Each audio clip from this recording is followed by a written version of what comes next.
Hello friend, welcome back to my channel. আজকেও চলে এলাম একটা গল্প নিয়ে। গল্পের নাম লবণ বহনকারী গাধা। এক ব্যবসায়ী ছিল। খবর পেল সে সমুদ্রের ধারে এক বাজারে সস্তায় লবণ বিক্রি হচ্ছে। সঙ্গে সঙ্গে ব্যবসায়ী তার গাধাটাকে নিয়ে হাজির হলো সেখানে। ব্যবসায়ী ইচ্ছা মতো লবণ কিনে বস্তা ভরে গাধার পিঠে চাপালো। লবণ নিয়ে তারা বাড়ির দিকে ফিরছে। পথের ধারে একটা নদী পড়ল।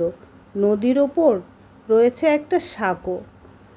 গাধাটি সাঁকো পার হতে গিয়ে পা পিছলে পড়ে গেল নদীতে। জলে পড়ে যাওয়াতে বেশ কিছুটা লবণ গলে গেল।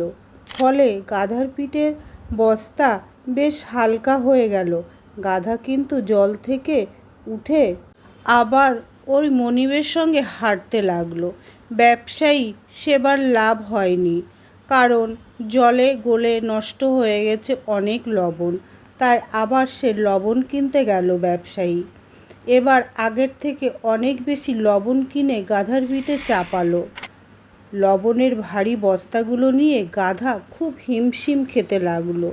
কোনোভাবে দুলতে দুলতে সে আবার সেই নদীর সাঁকোর ওপর গেল।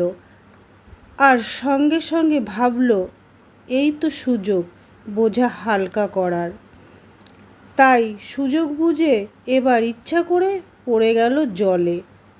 আর জলে পড়ে লবণ গেল বেশ হালকা হয়ে, গলে গেল, হালকা হয়ে গেল। আবার গাধার চালাকি এবার বুঝে ফেলল ব্যবসায়ী। তাই তার এই ভীষণ রেগেও গেল ব্যবসায়ী। মনে মনে গাধাকে উচিত শিক্ষা দেওয়ার প্রতিজ্ঞা করল, কারণ গাধার চালাকির জন্য খুব লোকসান হয়েছে ব্যবসায়ীর। ব্যবসায়ী গাধাটাকে নিয়ে এবার আবার সেই বাজারে গেল, কিন্তু লবণ না কিনে এবার তুলো কিনে চাপালো গাধার পিঠে। বেশ হালকা বোঝা নিয়ে গাধা বেশ খুশি হলো।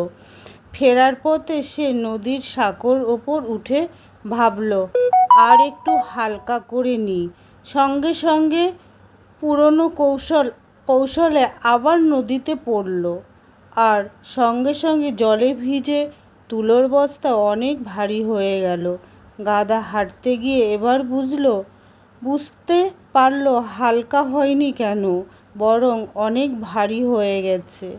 তো বন্ধুরা, কেমন লাগলো গল্পটা অবশ্যই কমেন্ট করে জানিও। আর এর থেকে আমরা কি নীতি কথা পাই, বারবার এক কৌশল সফল হওয়া যায় না। তো রাধে রাধে বন্ধুরা।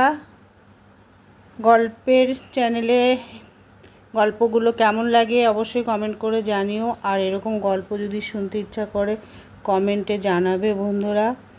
রাধে রাধে, ভালো থেকো, সুস্থ থেকো। বা এটাটা আবার চলে আসবো একটা নতুন গল্প নিয়ে। ততক্ষণ বাই।